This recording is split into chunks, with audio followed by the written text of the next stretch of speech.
What are we here to talk about today? Very simply, what does alcohol look like in our community? Focus is on underage drinking, but that does not mean that it is not an issue that every age group in our community faces. There are different aspects to alcohol. That's why we have different panelists representing different sectors here to talk to us today. So, panelists, you will have 2 minutes to introduce yourself and to give us an idea of what alcohol looks like in your environment. How you define environment is up to you. So we will start with Heather McMurray from the DEA. Good afternoon, everybody. Thank you for inviting me. This is a nice opportunity. My name is Heather McMurray. I am with the Drug Enforcement Administration. I'm the Diversion Program Manager, which means I'm basically in charge of all pharmaceutical investigations in West Texas and the entire state of New Mexico. So, underage drinking in DEA, well, of course, we investigate drugs.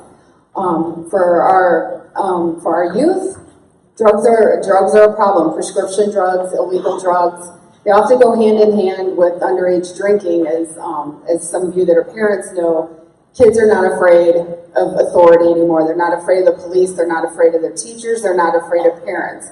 They're very, very experimental. So, we often see if we've got youth that are taking prescription drugs illegally, they're also drinking. Thank you. Good afternoon, everybody. I'm Guillermo Valenzuela. I'm the Chief Corporate Officer for Aliviane. And we want to thank you for attending this important event and for giving us the opportunity to share with you some thoughts about underage drinking and how that has an impact in our organization. As you may know, we've been in the community now for 50 years, and we provide prevention, intervention, treatment, and recovery support services. If you look throughout the organization and the people that we serve many folks, like Heather was discussing, who have an addiction to different drugs. One of the questions that we ask folks that are reaching out for our services is, what was the first time you used and what drug was it? And for the folks that are sitting here, I'm sure it's not going to be a surprise to know that the younger that they start, and they usually experiment with alcohol or marijuana, that they're going to have a higher possibility of dealing with issues later on in life. So it is important for us to discuss underage drinking. We have a very robust programming that addresses prevention and intervention specific to underage drinking. What we hope is that this town hall can give us the opportunity to hear from you, to listen to your concerns, and also give us the opportunity to provide some information that can address this situation that we're facing in the community.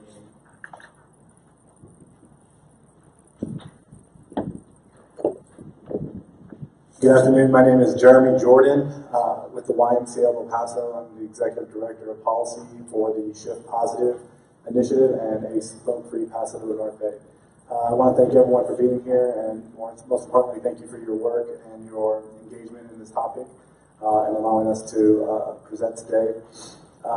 You may ask, why the YMCA? What work does the YMCA do? They are just gym and swim or youth sports. But looking at healthy living and social responsibilities are one of the core foundations of our mission with the YMCA. It was founded, 100 and some years ago, specifically with the intent of getting men out of bars and getting them engaged in civic work. So thank you for today's convening, and I look forward to answering any questions. Appreciate it. And good afternoon. My name is Dr. Salvador Baeza. I'm a clinical toxicologist and a pharmacist and director of the West Texas Regional Poison Center. And I guess being on the healthcare provider side, when we look at our reports and stats on alcohol, and if people think of alcohol poisoning, and if you want a real good, concise definition, there isn't one. But as Heather mentioned, and specifically with underage users, a big concern is not only they're not just drinking, but they also have prescription and over-the-counter and illicit drugs and substances that teens and even younger and younger into the middle school and even elementary age groups are experimenting with. And so thank y'all for coming and for attending, and I look forward to a good interaction with the group. Thank you all very much. Before we get started with our conversation, we wanted to show you a brief video that kind of takes a little bit of what we've been talking about and what we plan to talk about.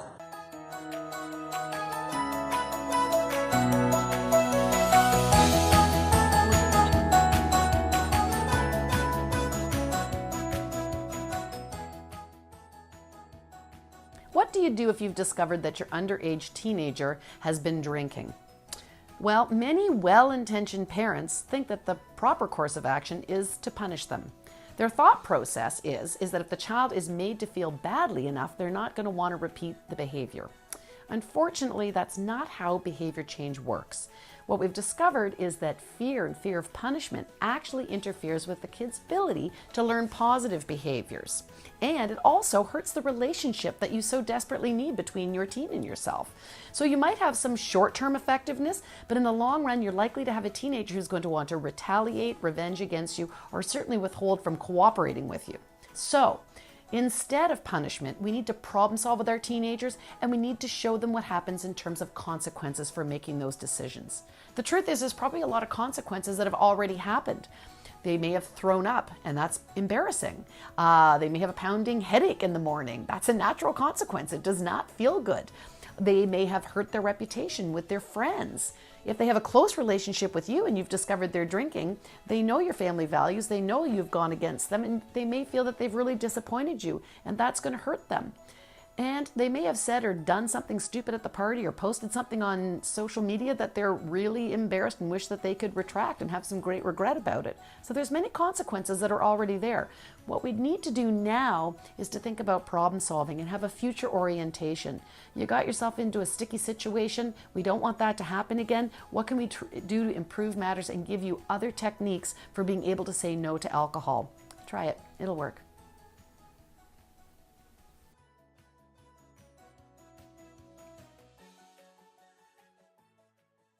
In the video at the very beginning, when she was talking about how kids react nowadays, something, Heather, that you mentioned, they're not afraid anymore. So is punishment the key? Are there other alternatives that we need to think about?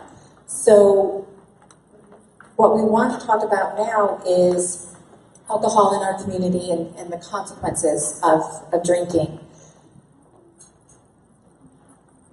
To whomever wishes to address this, really, when you look at underage drinking here and how we approach that, we passed a social host ordinance not too long ago that takes a criminal and turns it into a civil. Is that something that, as we'll talk further about evidence-based practices, really what works in our community?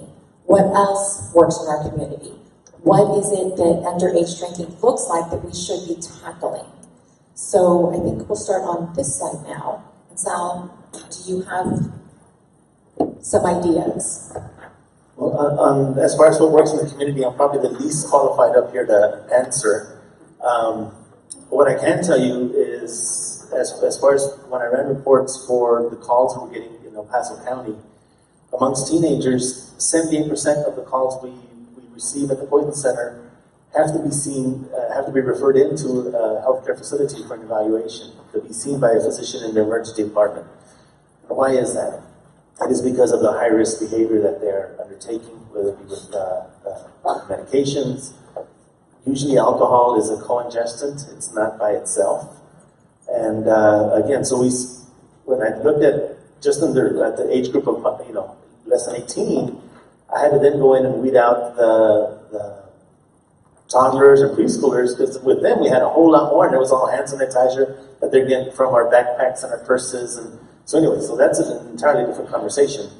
But with their teens specifically, 78% of the time we have to refer them into an emergency department, whether it's a call from mom, from grandmother, from a friend, from school nurse. They have to be referred in. Whereas in general, excluding those teenagers, 9 out of 10 times, if you call the Boynton Center from home, from school, from work, we're able to give you the information as far as what to watch, what to monitor, because they're accidental ingestions. And again, so in teenagers, it was entirely different, where they're intentionally abusing, experimenting, and because of the risk of what potentially is involved, because of the signs and symptoms that they're already displaying, we have to refer them in for to be evaluated. And so it is a high cost. Healthcare in the emergency department is the most expensive healthcare in our community. Thus, the push with the Affordable Care Act to have people, seek preventative care at a healthcare home and avoid the emergency department. But in these cases, we don't have an alternative. That's what we have to do to keep them safe. The way I look at, and what I forgot to mention in my opening remarks, is that the Shift Positive initiative is focused on policy interventions at the community level that will reduce underage drinking and binge drinking in our community. I think we're all aware that, people that talk about DWIs or DUIs or alcohol abuse, that's like the first thing that comes to their mind. You think of MAD. You think of, car accidents on Christmas Eve, right before the holidays. But looking at it downstream, the disruption of developmental minds is an evolving study that is going around. You're looking at, sexual assaults, transmitted diseases. You're looking at disruption in school grades, failing relationships with their siblings or peers. I want to sort of get off of the statistical aspect of what we're looking at in El Paso, but more about the normalization of alcohol acceptance and the perception of risk around alcohol use. It's ingrained in not just El Paso, but in American society and the world, frankly, about, adulthood means being able to buy your first pack of cigarettes and, getting carded for your alcohol. It's about, at your quinceañeras having a keg and looking at the cultural acceptance and making it a normal part of your life, which is okay when you're talking about responsible use, but when you're speaking to or showing normative behaviors to youth, it's important that as adults and role models and preventionists that we model safe behavior that doesn't entice youth to think that that is the path to adulthood and that is just the course of life, but to also set the expectation that there is a risk associated, whether it's not you that may be directly affected, but it's the community.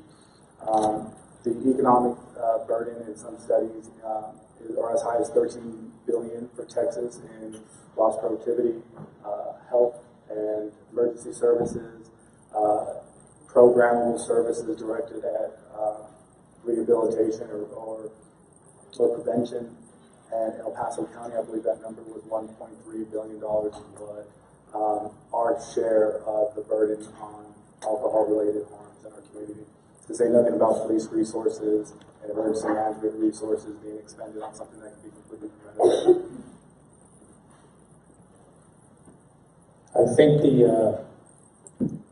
the difficulty of talking right after lunch, we had spaghetti. I can see it in your faces. It's tough with this ambiance. It's so quiet and everybody's so attentive. So we appreciate that. But we're looking forward to the interaction with you all. I think for Aliviane, we understand that bringing awareness, your attendance to this event is critically important.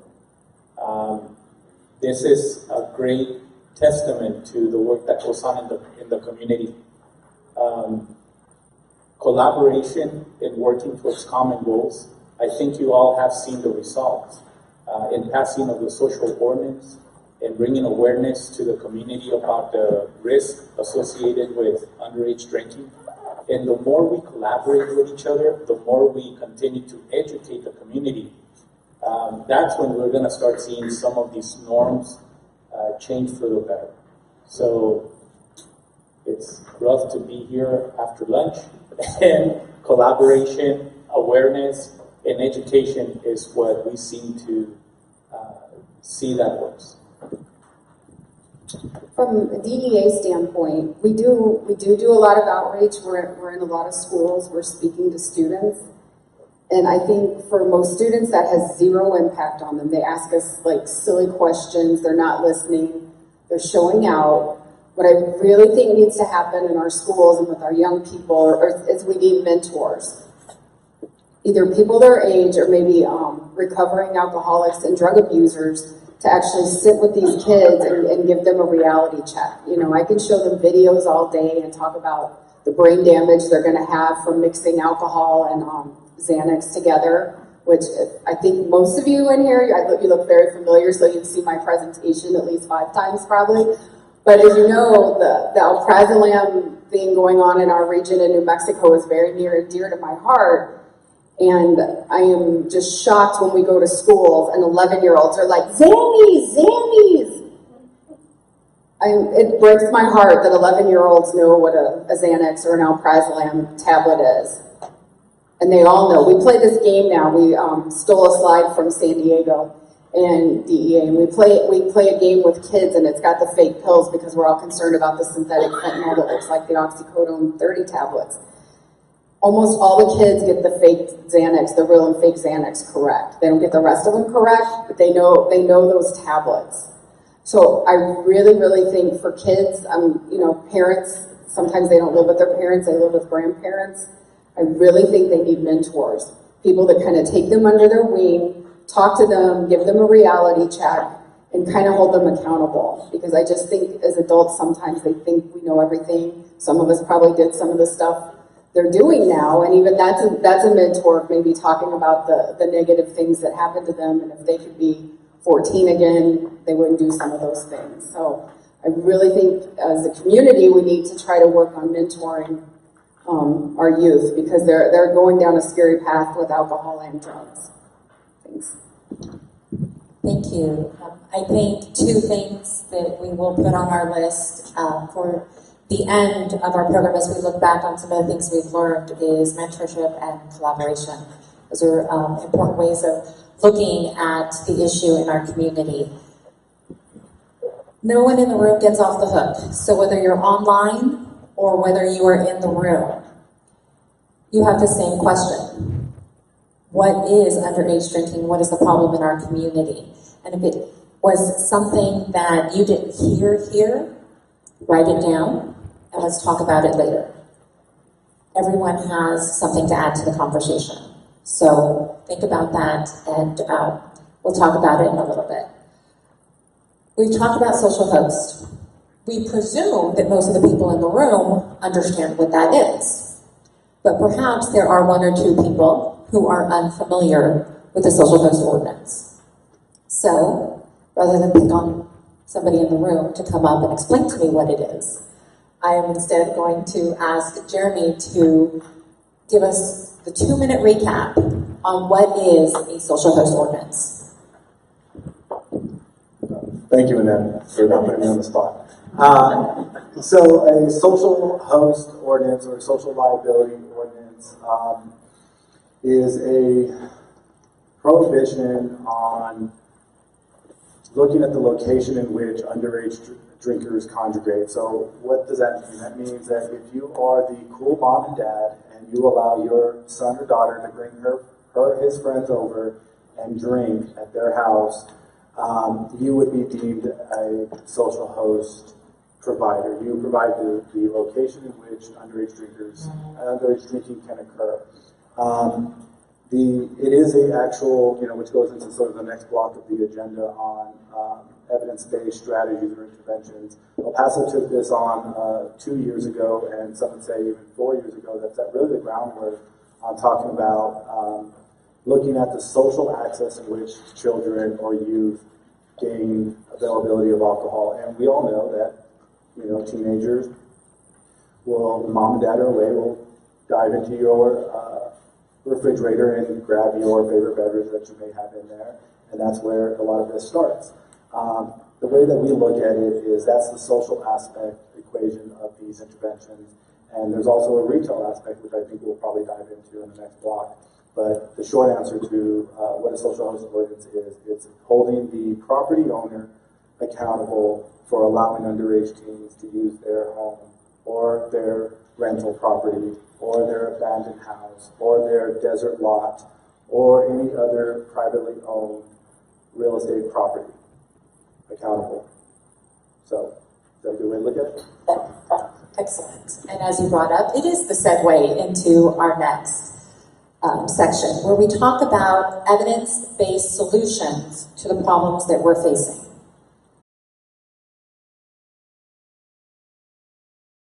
What are evidence-based solutions? They are different than a best practice. A best practice is something that is tried in different communities, seems to have some viability. An evidence-based practice is something that has been studied and proven scientifically to show results in how you make a change in whatever it is that you're facing. In our case, we're talking about alcohol. We're talking about underage drinking. So we look at what are the evidence-based issues that are presented to us. What are the things that SAMHSA puts forward? What are the things that some of the organizations on a national level have looked at, whether we're talking the National Institute on Alcohol Awareness? What are those evidence-based policies? I'd love to run around the room and ask you, what are some of those evidence-based policies? So I'm going to deviate for a minute here. Does anybody have an evidence-based policy that they are thinking of, that they have read about, that they think is something that isn't done in our community that they want to see? Right? It's kind of hard to think about. What works, what doesn't? When you look at some of the things that have been put forward, you look at the number of alcohol outlets in your community. How many are there? How are they located in your community? Is there easy access for youth to see what's happening in your community? So,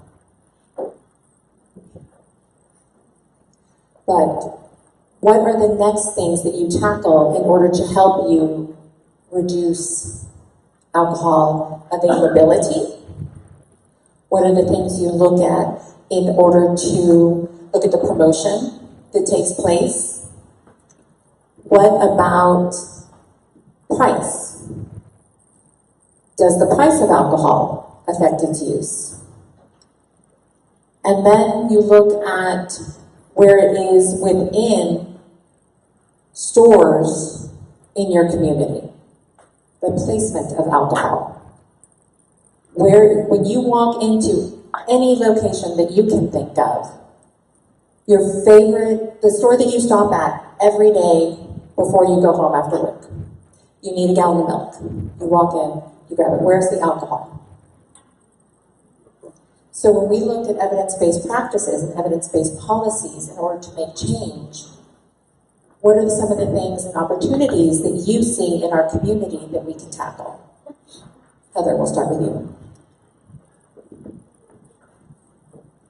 I think one of the things for the outlets that sell it, especially like stores, grocery stores, maybe put it more in like a locked up area. I don't like it's Sam's Club and Costco, like where the cigarettes used to be. I don't know. I don't buy cigarettes, so I haven't been there in a while. But they basically had those things in a cage, like environment where you had to show ID basically to get in. Because kids today, I've seen girls that are like 12 and they look like they're 30.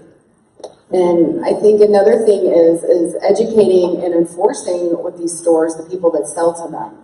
You have to make the penalties stiff enough where they're gonna ID everybody.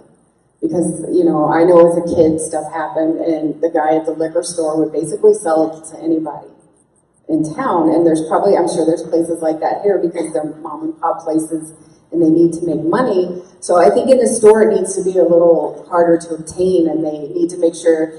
Like I know one of the Walmarts I go to, if you're going to the milk, the aisle straight down the milk is the liquor aisle. and I know they don't sell hard liquor, they sell beer and wine, but that's the aisle straight to the milk. So if somebody's walking down that way, there's two shelves. There's a refrigerator on one side and a shelf for the other, and it's all right there. So I think maybe restricting access a little more could be a possibility.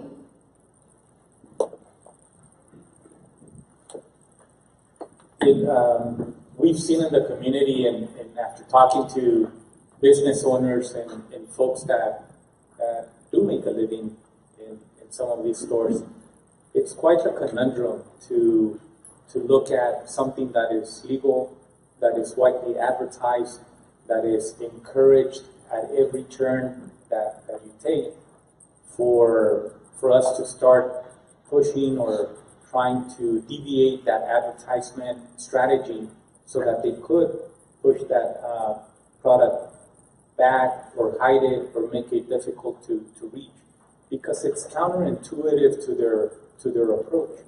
That's how they make most of their money. If you think of your local store, just like the grocery store, you go for milk and they put it way in the back so that somewhere along the line you see something and you pick it up. But what we have seen that works, and this is to your credit, this is to the officers in the room and to all the agencies that took an active role in passing the social ordinance. What we have seen that it's effective and that it works is when the community puts a common goal, like changing a social norm, and they take that long journey, step by step, of educating decision makers, of educating enforcement agencies, so that they can monitor that those folks that are accessing alcohol are of legal age, that they can present the ID, that underage drinkers understand the consequences of driving and drinking if they're not 21. So it is quite the challenge because of the social pressure, the marketing, and the business that this generates. But we do see some light at the end of the tunnel, and I think El Paso is taking the lead in some of these efforts. Yeah, I think you guys are hitting it on the nail. There's a lot to unpack here when you're looking at interventions, specifically because Texas is a high preemption state. Preemption, for those that may not or are unaware of preemption, it's really the protections that the state provides for the alcohol industry and what is allowable for advocates like ourselves to move forward in policy and interventions at the local level. And I say protections because it really is trying to allow and, for lack of better words, stifle advocates like ourselves from recognizing that there's a problem in our community and trying to take some collective push for it. So the way we look at it is for the 5 Ps. It's product, price, placement, promotion, and now the new one, the 5th P, which is relatively new, is the prevalence of alcohol. So the prevalence, to Annette's point, is the layout in which how many outlets are available in your communities. Think of Cincinnati, think of Union Depot, and what sort of issues that we see in the paper every day. Think of the price that a 40-ounce malt liquor is almost the same price as a high-end craft beer now. When you talk in interventions and you're thinking about strategies, the excise tax really is the way to increase the price to reduce the availability to those that are really binge drinking, and to our younger teens that have limited resources and they can't buy the 30-pack, but they definitely can buy that 2 for $5 malt liquor or at the corner. Each of the panelists here talked about accessibility. You have 2 sorts of situations in talking with our law enforcement partners that are occurring.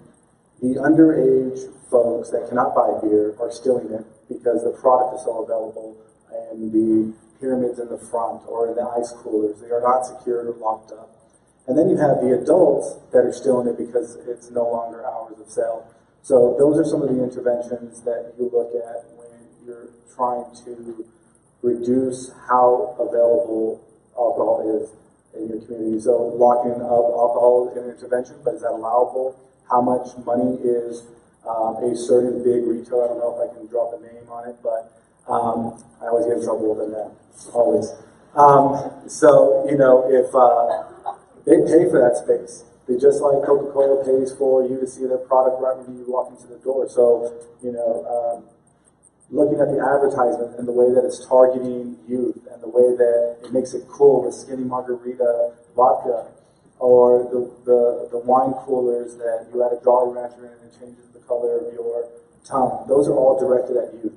They're not directed at the normal drinker that drinks every day and their beer is Budweiser and that's what they do. It's targeted on gaining a new customer with a youth consumer. You know, so when we're talking about interventions, I sort of, and this is something good to write down for anybody in the room that wants to look this up, I pull a lot of our interventions, the work that Annette and I and our team does in the All Contact Network, from the CDC's community guide, and it has a listing of all the interventions that have been tested, that have been floated, that have been evaluated, that have been systematically reviewed, that are working, and it's a plethora of resources that all of us as advocates should at least pick up once, twice, and look through and see if we can work together on them. I also pull from the Surgeon General's call to action, which, you know, to dig into a 300-page document, what I took away from it, and what is always sort of overlooked, and we've touched on it quite a bit today, is also the norming of it. With defining our culture and how we allow for alcohol to be targeted on our NFL football commercials and how we look forward to seeing the Clydesdale run down and what that's selling to our youth when we're talking about it. So I know I ran out of my 5 minutes. I apologize. I'm rambling. Keep going. So, but those are the two resources that I think that all of us as advocates and preventionists and folks in this field should at least pick up once and sort of go through. DRAM laws are one, increased surveillance, because the deterrent effect that the likelihood of you being caught for stealing will also help change the human behavior. So those are some good interventions that can be done through marketing strategies and through, so you guys cut me off? Yes. Okay, here we go. So this is entirely out of my purview in toxicology and emergency medicine and you want that? Oh, I disagree. Well, I was going to say, one of the caveat being one of the things that I've seen that it's concerning is, we're swimming against the tide. However, the tide is getting stronger. How many of y'all have heard of powdered alcohol and coming on the market? And so one of the toxicologists, we were talking, he's like, oh, cool, we go camping, I can take it, and I have my drink and, with the campfire, but I was like, dude, no, that's not what's going to be happening. That's, So, so we're swimming against the tide in this, and it's going to take a multifaceted approach to make a dent. But definitely our youth, and quite honestly, as even though I run the Poison Control Center, as a parent of a teenager, have I always been the model parent, model citizen? Fortunately, there was no social media when I was younger, so but. So many of us might feel inadequate or have concerns in talking to our children and having those honest discussions. Because number one, they know everything. And as parents, we're the last people they listen to. And number two, they have everything, world of information at their fingertips. So I think our attitude says in that, yes, we're not perfect, but we can try. And that is exactly one of the reasons why I think you were specifically invited on the panel. You can't speak about everything, but what you can speak to, you're the expert on. You're the parent of a teenager. We're all experts on how we interact with our own youth and how they do or do not interact with us. And then, of course, you bring a perspective on the data and how that impacts our community. When we talk about all of these incredible opportunities, we have to wrap back around to collaboration and what it means and what it looks like. in our community. We have people in the room, we have people online who say, well, that's great, collaboration. What does that look like? How do I reach out to somebody I've never worked with? How do I approach them? How do I engage them? How do I convince them that this is the way that we should be working together? That is, because everybody talks about collaboration, but very few people can truly help us to understand what that looks like and how we can do that. So as we look at our next topic, which is mobilizing our community, we have to address that big word. So, Guillermo, can you give us maybe some ideas on what collaboration looks like for you? Well, I think some of the basic, and I feel I'm preaching to the choir, because by your very presence, you understand the importance of gathering with other entities and other agencies that do similar work to what you do. But the first one, I would start with your participation in either coalitions or networks. I think it's critically important that you make it a priority in your duties to represent your agency and to attend these coalitions and the networks that are available in the community that address underage drinking. The other form of collaboration that I would urge you to consider, and I'm going to be asking you to raise your hand, one, so that you all can wake up, and two, so that I can count how many of you have ever reached out to an elected official to ask them about something. Raise your hand if you have. So just look around. If you take a quick look, it's the very, very minority of the group, right? And when we talk about advertisement, when we talk about price, availability, everything that was mentioned previously, please know this. The only way that we can effectively change some of these norms is by asking our elected officials to change the rules, the ordinances, or the laws addressing underage drinking. For instance, you all have seen the price of alcohol, of tobacco go up or down during the last 20 years. A little bit or a lot? Okay, has that had an impact on smoking, on kids smoking at an early age, on the health consequences of smoking? Yes. And you know who got that done? You all. These folks. So underage drinking is no different. You know who's reaching out to your elected officials on the daily? They reach out, they write, they call, they visit, and they donate money? Lobbyists. And guess who they lobby for? The industry. Yes. I used to work for a member of Congress, and I remember back in the day they used to show up with big trucks, and they would bring cartons and bottles and all kinds of goodies because they wanted to wish us well. So that has to resonate with you. So I'm going to ask you to take some action and to consider your work with tobacco and apply it to underage drinking. Before we go further, I'm going to take that and ask you to do one other thing. Collaboration. So if you have a cell phone and you use social media, I'm going to ask you to engage with those that are in the room. Please follow, like, and engage with our partners on their social media pages. You have Aliviane and the PRC and their social media.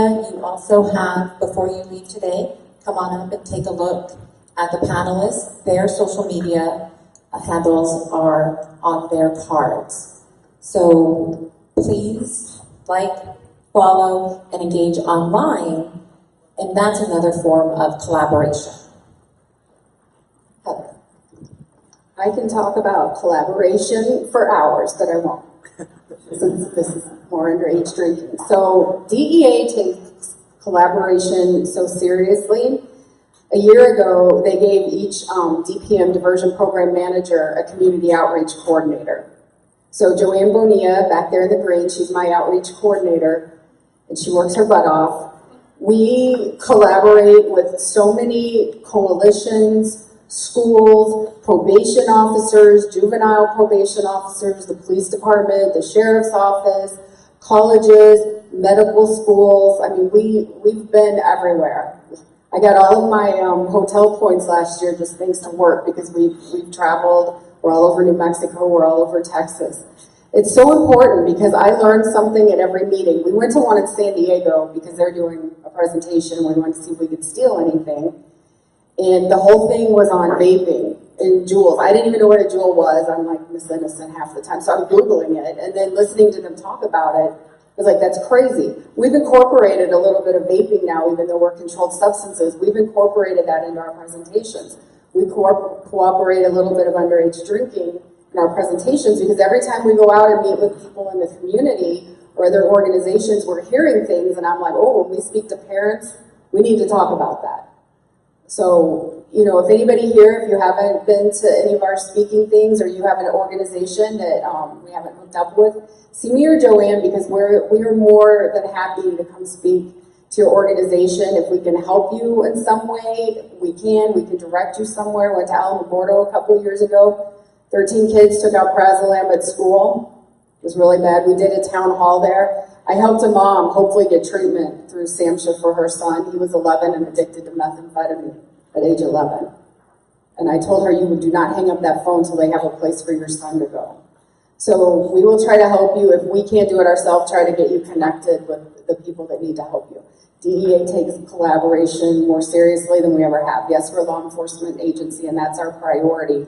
But as far as the diversion of pharmaceutical controlled substances go, we are out educating. I meet with doctors. Some of them are changing the way they practice.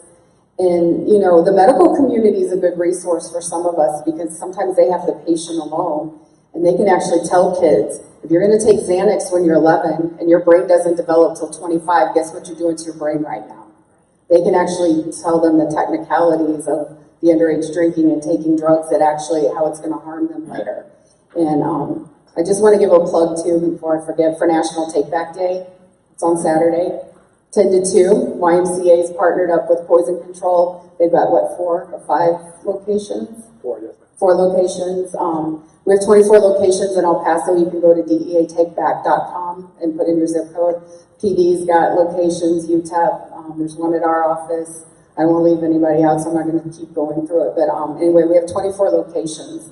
So that's something you can do as a community, or as a person at least, is clean out your medicine cabinets. And while I was preparing, I had to do a TV interview for it today. And while I was preparing for that, I saw a statistic, and it'll probably go for drinking as well. If somebody hasn't done drugs, and I'm guessing probably alcohol would fall into this because they're both addictive, if they've not done it by the age of 25, they're not going to do it. So just something to think about. Quite accurate, yes, especially when it comes to nicotine addiction. So.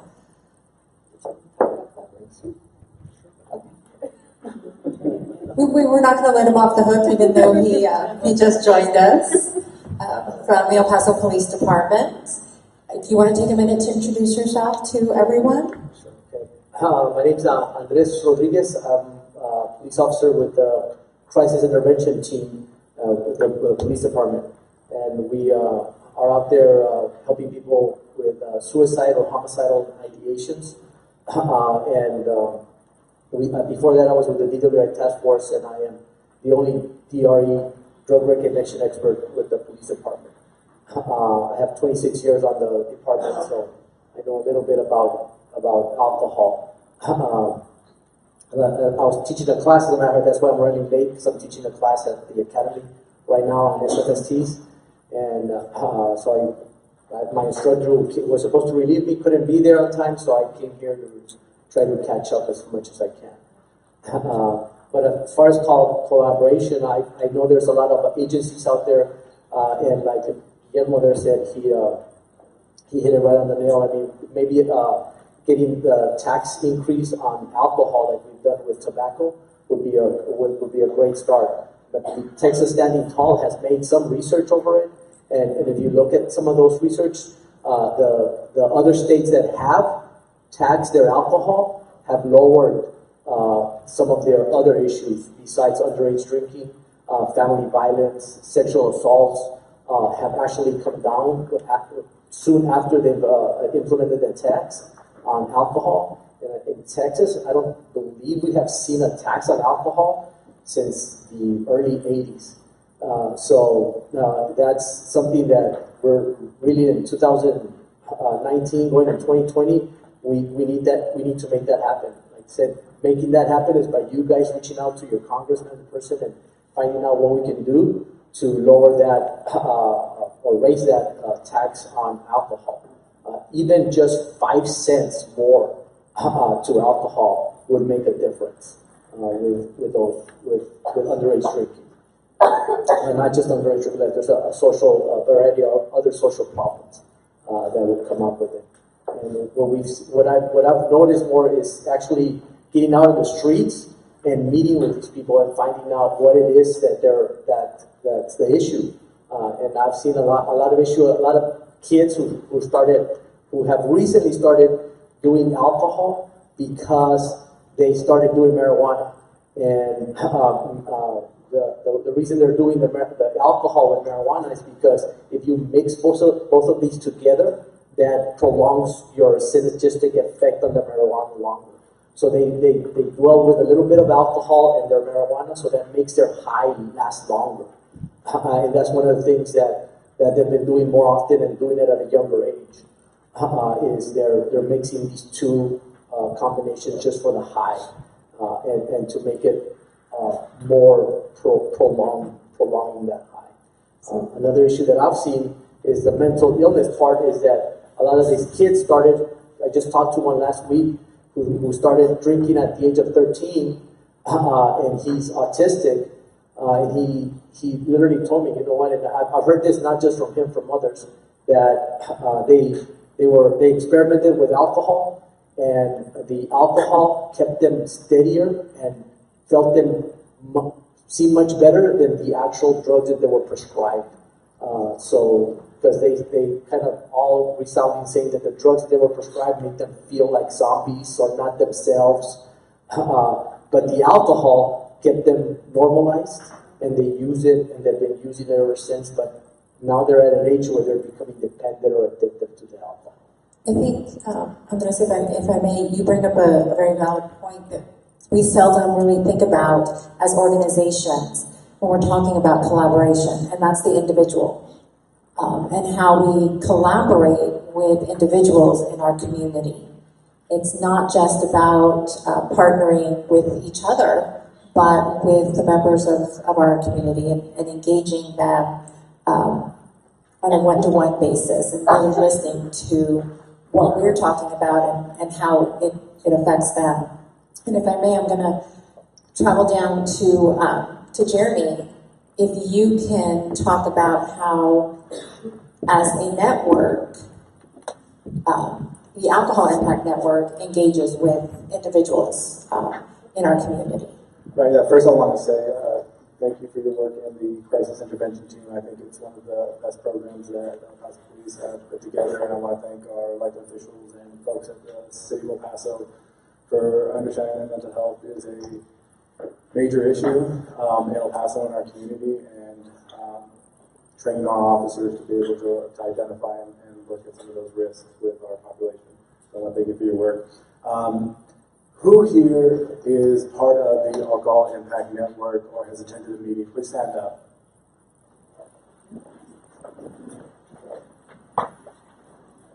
Who here is part of another coalition in town that focuses on alcohol, tobacco, or other emerging drugs?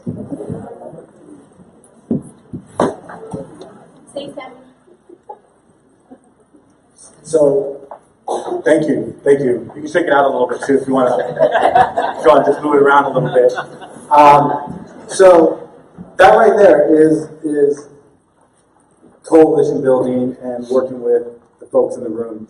I've been doing this work for a little bit over 2 years, and it's overwhelming sometimes when you look there and say, this is a lot of stuff, it's an uphill battle, and how can I possibly achieve reducing, even a 1% margin of our youth from trying out alcohol, marijuana, opiates, engaging in risky behaviors. It's scary as a parent, and it's scary as a member of this community. I can't tell you how you should engage in your coalition, but the way that we do, and I found some great success in it, is based off of collective impact modeling. And what the gist of collective impact modeling is building a common agenda, getting folks in the room that are subject matter experts, but not just the folks that do this day in and day out, but the decision makers, the leaders of our community, the chief operating officers of nonprofits, PhDs in other fields that can lend their expertise and see and show some insight to the issue from a different perspective.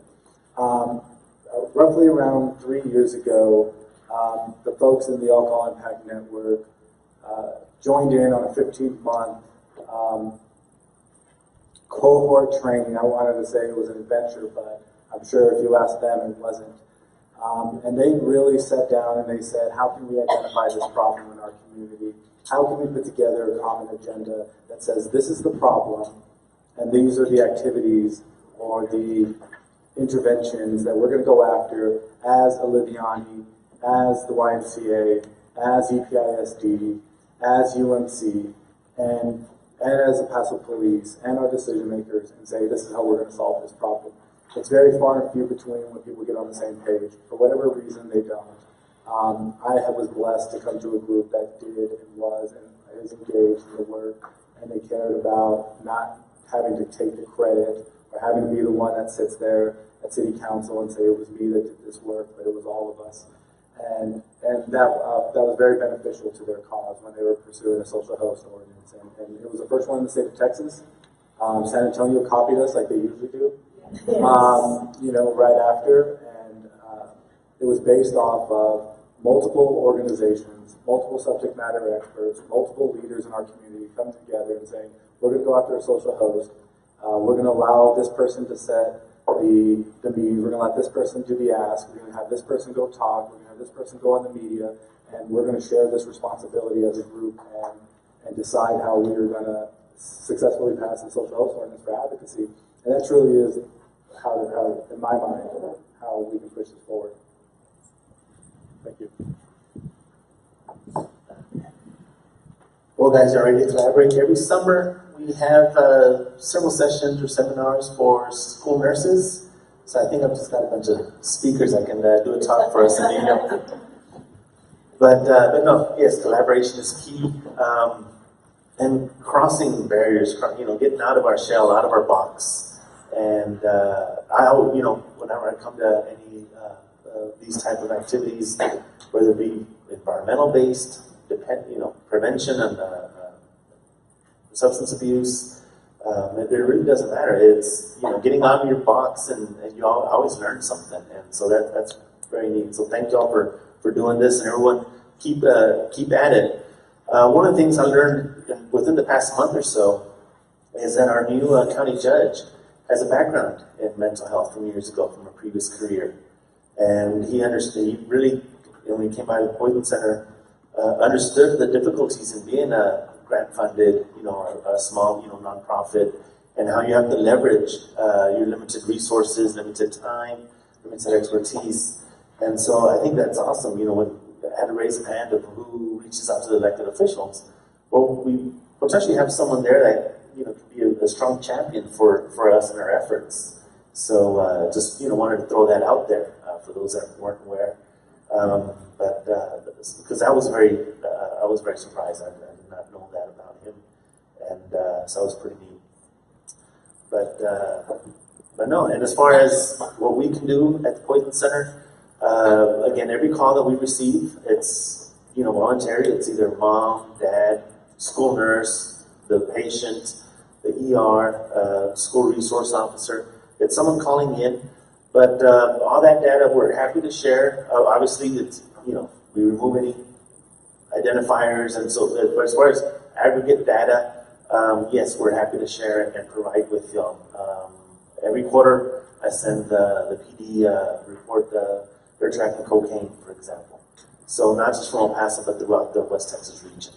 Marielle and I still owe you some numbers, I know. So, I mean, yeah, it's, and that's, you know, just what, that's maybe what little we can do, but, you know, if we can help you in getting statistics, and a lot of it is, we don't have the statistics. We don't have the background data to get a true incidence of how common the problem is. And so that's a problem in itself. So, again, just knocking down barriers, reaching out beyond our normal lanes, if you will. And that's an excellent point. Mr. Knight, can I just add in, can I still 40 seconds here? You know, so what we do with some of the work in this coalition and the network that I'm part of is we also share resources, financial resources. So we have a goal of doing marketing campaigns or doing some sort of educational outreach, and we'll all share the dollars to it. Many of us are state funded in the room and have some limitations on how that money is spent down. The benefit of the work that we do as a group and coming together is saying, well, you can pay for X, Y, and Z, and we'll pay for the things that aren't covered in your grant scope for budget. So that's also about not only sharing human capital, but also sharing financial ones. It's all about sharing. And a very, very valid point.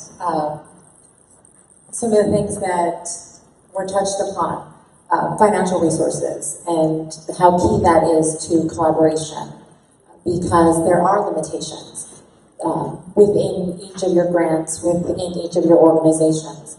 But we have consistently, I think, talked about elected officials and how we can collaborate with the leadership of our community. And so as we talk about prevention efforts, maybe we talk a little bit about how a group that is a nonprofit and how coalitions and networks can help those agencies and organizations reach out to those elected officials and those leaders in our community to help move things forward. How do those of you from different sectors engage with those with whom can make those policy decisions? So, Guillermo, if you want to start off. Sure. I have I guess this area is I feel passionate about because I have seen how well it works. I'm going to give you some quick examples. Industry does a wonderful job of putting together data, and that is something that we desperately need in our field. So what they do, they'll say, Representative so-and-so, in your district, you have 15 auto shops. And out of those 15 auto shops, they employ 150 people that create yearly revenue of $3.2 million that directly goes into your district, into your community, and has a wonderful positive impact. Industry for alcohol does the same thing.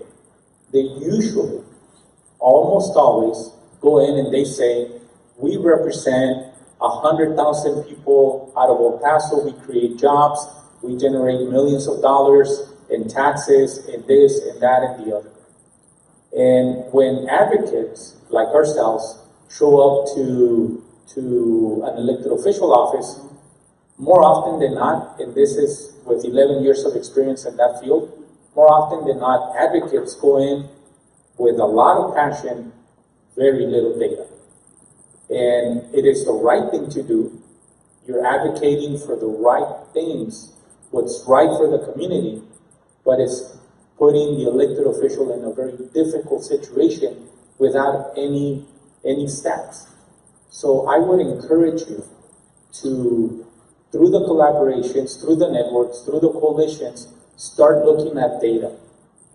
And don't shy away from being that coalition or that network that pushes the envelope. When the tobacco industry went down, it took one attorney. It was one attorney. It wasn't this multinational, international law firm. It was one attorney who took on the tobacco industry. Then later on, he grabbed a handful of folks that could help him. It is the same attorney, if you guys want to Google him, it's the same attorney that's taking on the pharmaceutical companies because of the opioid crisis. One guy. So I urge you, through the networks, through the coalitions, through your councils, to look at data so that when we go and advocate for the policies that need to change to address underage drinking, we are not dismissed by not having any stats or data, because industry does a wonderful, an amazing job of presenting their case with numbers. So as a federal employee, it's a little trickier for someone, me personally, to go to somebody's office to ask for something. But what happens is, and like Guillermo said, it is stats and numbers. So our people at headquarters, people above me, they're the ones that sit, if you've ever watched C-SPAN, they're the ones that sit and get grilled by Congress. And Congress wants to see stats. That's how our offices get funded. If we're sitting around, we could be working, but if we don't have a number of arrests, and like in my world, surrenders for cause or orders to show cause to take doctors' licenses away, then they're like, well, your office isn't going to get that much money. But what I've noticed here in El Paso, some of the politicians are pretty active. I know I've been to the Northeast Business Meeting. There's a law enforcement breakfast once a month on Fort Bliss. And I've noticed some of the politicians do come to that. So I'm not engaging them myself. I was there to speak already. So they're getting to hear what I say, and they have some very interesting thoughts afterwards. And it's not me lobbying them, it's them taking back what they heard and maybe taking some action on it. So it's a little trickier for us, but when they come, they listen. And that's all we can ask for, because then they can take it higher up. They actually hear from somebody in the trenches and not somebody sitting at headquarters all the time, which they think they don't know, but for them to be at headquarters, they were in the trenches a long time. You should leave the information about when and where those meetings, so that just in case anybody wants that information. Okay.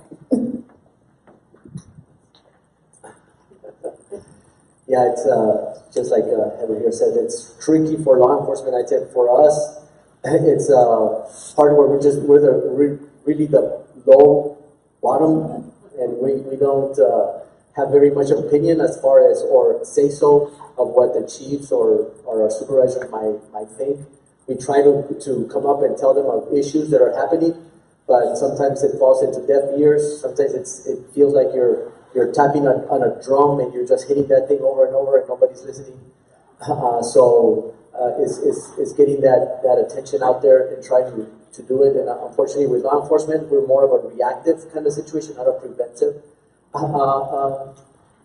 source. So we don't do much of the prevention, but we do try out there to go out there and do whatever we can, and hopefully educate the people. We have a way different agencies, and within our own department, different sections like PAR officers who go out there and educate people, schools, and whoever else on these problems, and hopefully get some feedback from those. Thank you.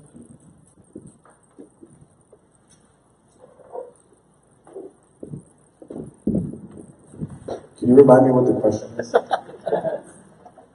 Engaging leadership.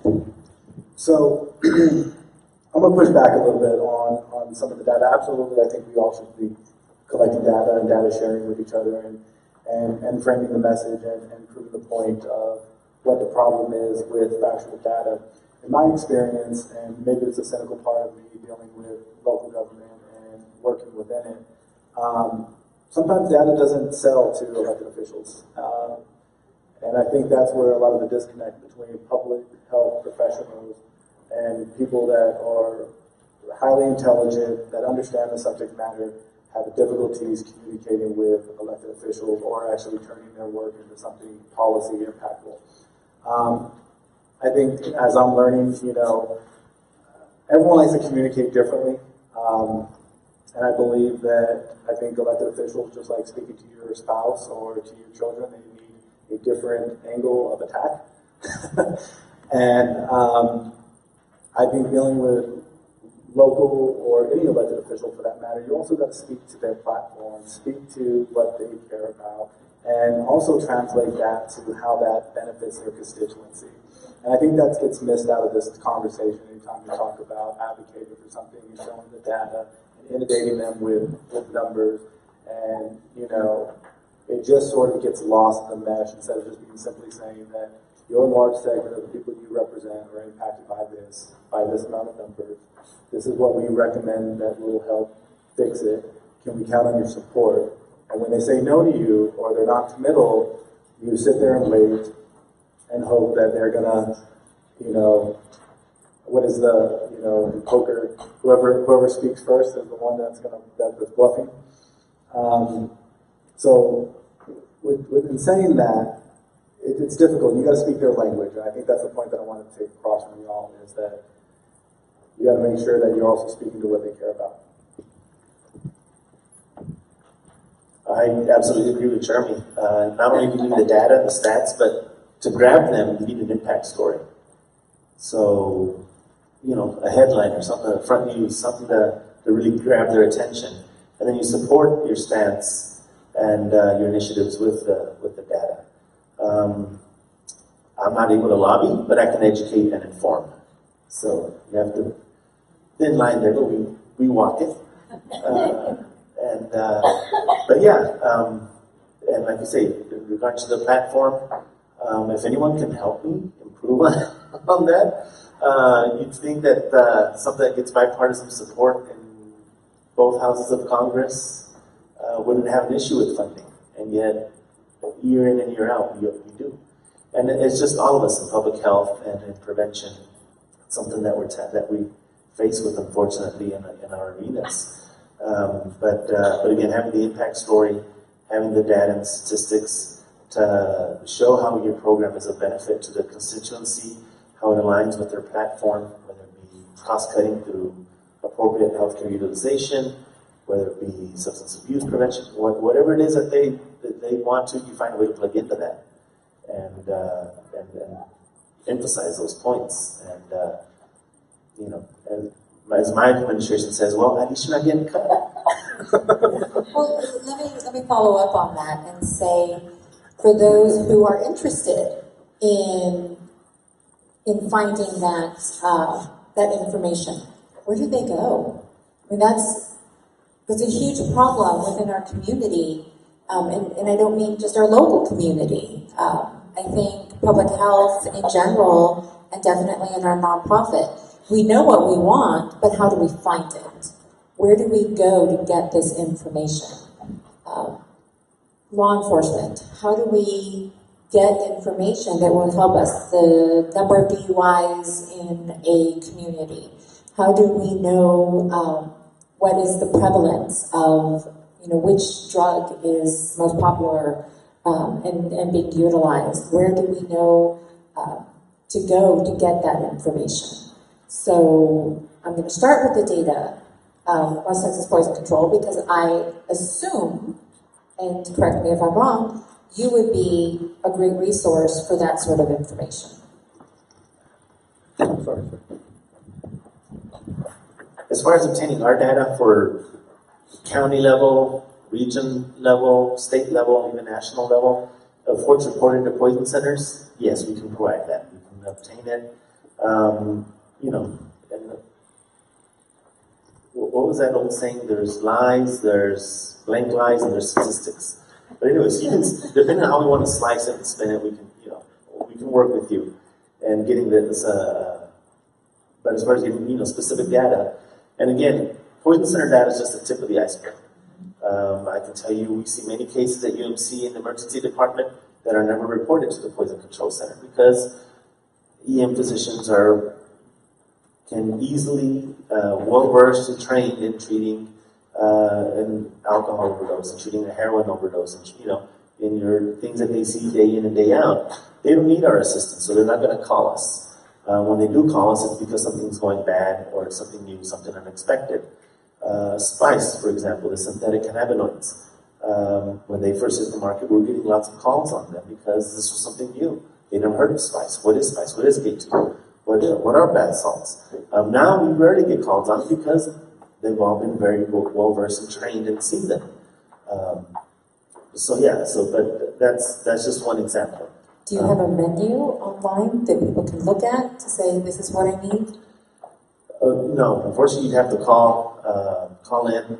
DISHES on the state level is working on a dashboard because all our data at Poison Center level, every 8 minutes it's uploaded to the National Poison Data System, and that's all 55 poison centers throughout the country, and that is fed to the CDC on the federal level. Here in Texas, our data is shared with DISHES on the state level, and they are working on a dashboard. It's still in beta, not full public yet, but that will be coming. And now, to what granular level, as far as specific substances, or is it just going to be highlights? I'm not sure what the epidemiologists and DISHES are going to settle on for that, but that will be forthcoming, and as soon as we have it, we'll be more than glad to share it. We'll be pushing it out to everybody. I'm going to skip down to DEA and ask them. Because I was taking seriously. So DEA, our website's actually very user-friendly now. Used to it wasn't so much, and I didn't even tell people we had a website. But it's very user-friendly now. One of the best resources is there's a guide on there. It's the 2018 National Drug Threat Assessment. So it gives different assessments for different regions. It talks about the trends that are going on, what's happening with that. There's also a resource button on there, and there's a lot of things for just kids to look at, a lot of things for parents to review, like how to talk to your kids about drugs, which you could do the same thing with alcohol. You could use the same advice. So we have that. We have a tip line. So if anybody needs to send a tip in, whether anonymous, or you can put your name and number on it if you want to give information. We have a tip line on our website. We have a Twitter account. Our main one is at DEA HQ, DEA headquarters. El Paso has our own too, which I think is at El Paso, or DEA, I don't know. I think it's DEA El Paso DIV, like for division on Twitter. Media, my boss, the special agent in charge, Kyle Williamson, he's on the news a lot talking. They have me talk every now and then about pharmaceutical stuff. And we do a lot of speaking engagements. Matt Taylor's also back there by Joanne. He does, he's a community outreach coordinator as well, and he does more of the enforcement stuff in a lot of the schools. So we're always out speaking to people. It's not always advertised. We need to get better with Twitter saying we're going to be here at this day or this night, and we will eventually. But a lot of resources on our website, a ton. EPPD?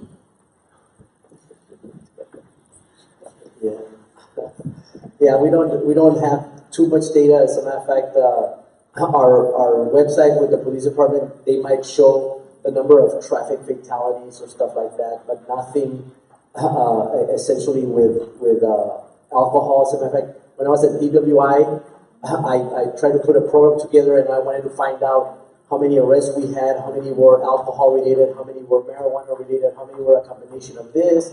Is there a spike on meth or anything else? And literally, my own department said, we don't keep track of that.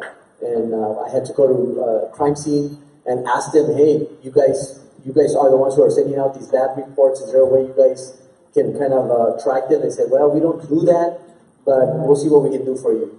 And here it is 2 years later, they still haven't gotten back to me. So there's no way that we can track it. And I've had people ask me or come up to me and ask me what are the local trends. And the only thing that I can find that I give them is basically what I find with the DEA website is what's nationally being used. But as far as locally, it's really, really hard within our department to get any information for those records. So it's really hard, but there are programs out there that we try to give and educate people. I'm an instructor with the ADAPT program, the Alcohol and Drug Awareness Program, and we give classes. Just this year, we started also, if you sign up for one of the class, we give free Narcan kits.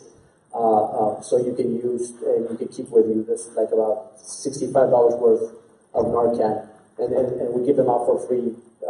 And last year, and it's out there, but last year we only had 2 classes for all of El Paso. So if anybody's ever interested, we can set one up for free. You guys don't pay anything, and we hand out information, whatever information. Unfortunately, it's Texas information and not local information. I want to ask you a quick question. How easy is it to get data from the folks that you all heard from? Is it simple? Yes. Is it difficult to get the right data? It's simple. I think it's one of the most difficult things you can do. And you heard from a police officer saying, my own department doesn't pick this up, right? So I'm going to give you a quick short story. Do you know why your state contracts, your federal grants, your private, whether it's city, state, or federal, why do they ask certain things and why do they leave certain things out? Because how many of you have to report to the state on the stuff that you do, right?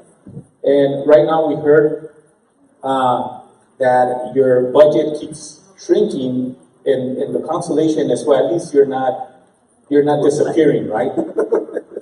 The fact of the matter is that the data is, industry has a lot to do with that. So they control what gets looked at and what doesn't. Imagine if the police department was mandated to keep those stats, and we started getting information from the El Paso Police Department on the effects of underage drinking, actual deaths, dollars, consequences, property damage, the amount of hours they have to spend on these kinds of things. Do you think that would be a wake-up call? How about the health concerns? How about the health consequences of underage drinking? How about the loss of productivity, etc., etc.? So I just want to leave you with, don't think for a minute that not having data is by coincidence, because it's not. It's by design. So the CDC, for instance, was told not to keep track of certain information related to opioid deaths. They were mandated. The federal government said you will not continue to collect this information. Where do you think that pushback came from? Maybe pharmaceutical companies? Maybe. So we work in this field. We're advocates. We want to have a positive effect on underage drinking. So let us not think for a minute that everything's rosy-peachy and things just, it's just hard because maybe that's the way it is. We need to work on solutions to make it so that we start collecting better data and start using that information to shift some of these perceptions, especially with elected officials. Thank you. Very valid. Jeremy, do you have something valid? Usually I just go to Susie at Oliviani for my data, but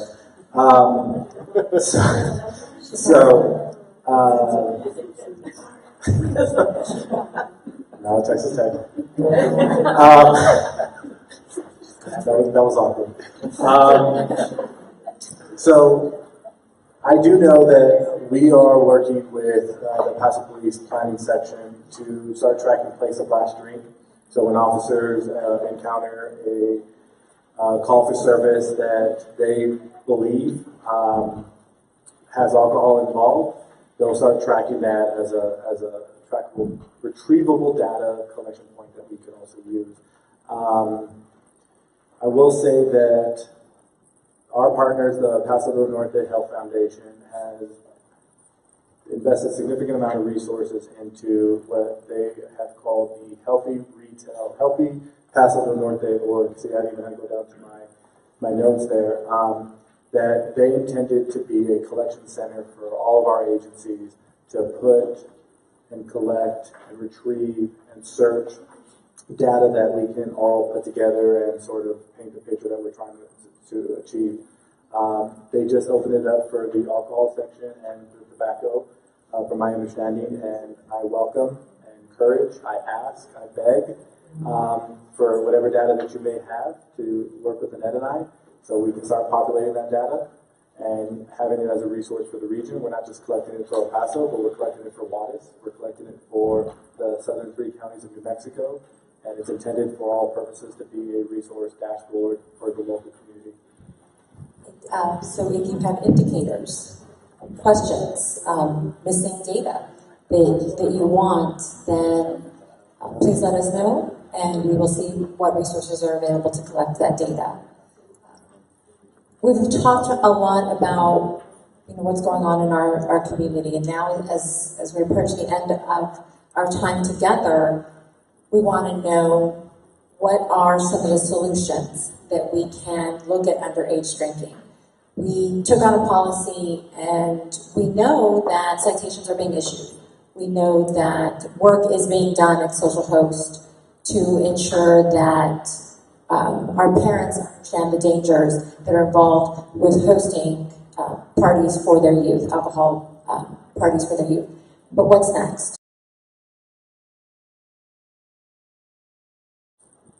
How do we take what we've learned and apply that? What is the step that the people in this room are being charged with before they go out that door? Because we all have a responsibility. We all came here to learn something. So we want to leave them with something. So what is your call to action for the people in the room? I'm going to start with the DEA.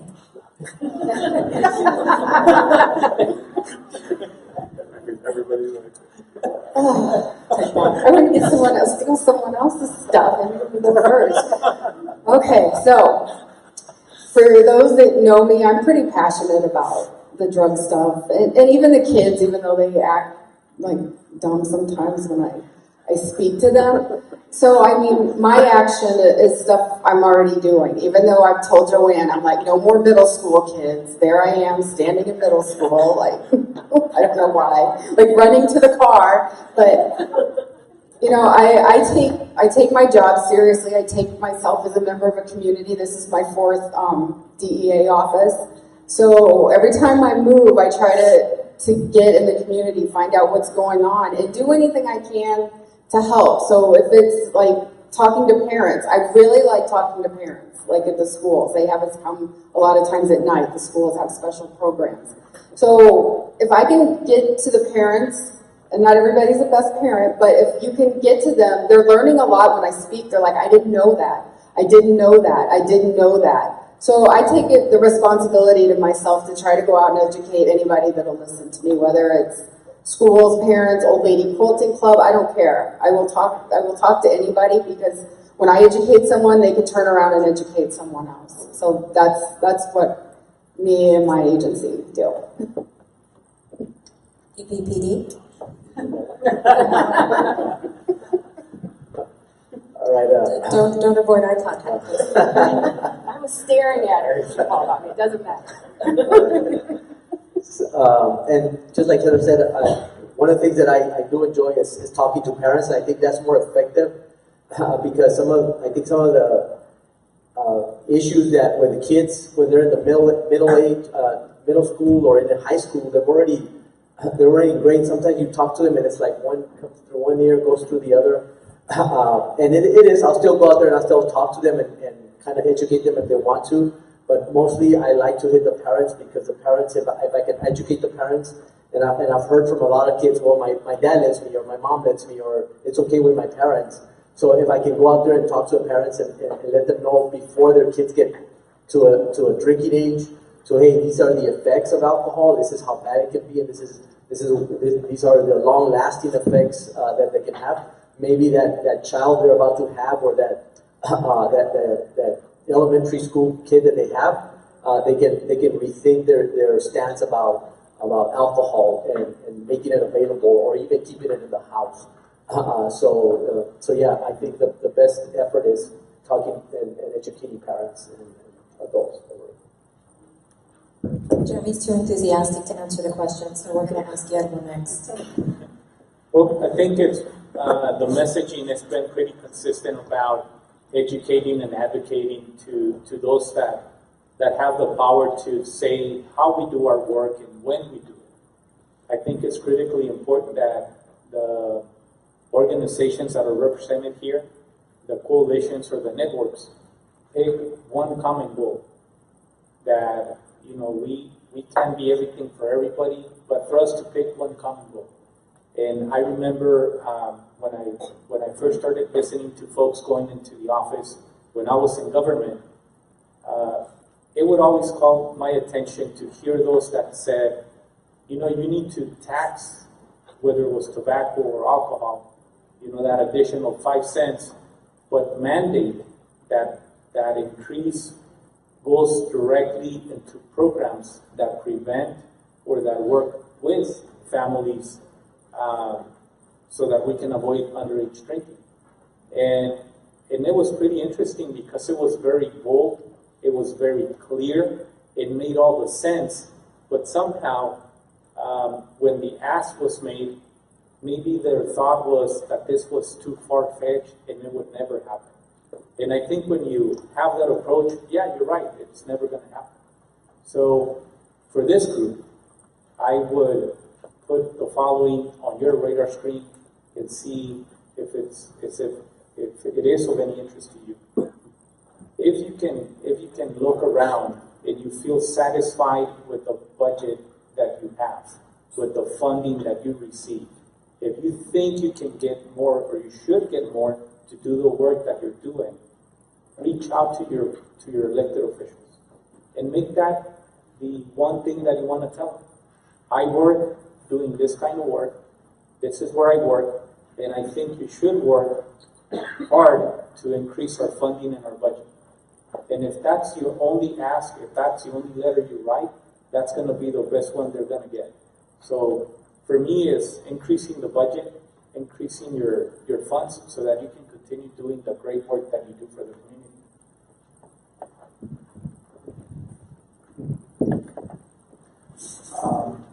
I'm reminded of one of my favorite quotes from Margaret Mead, that never doubt that a small group of committed, thoughtful citizens can change the world, because indeed, that's the only thing that ever has.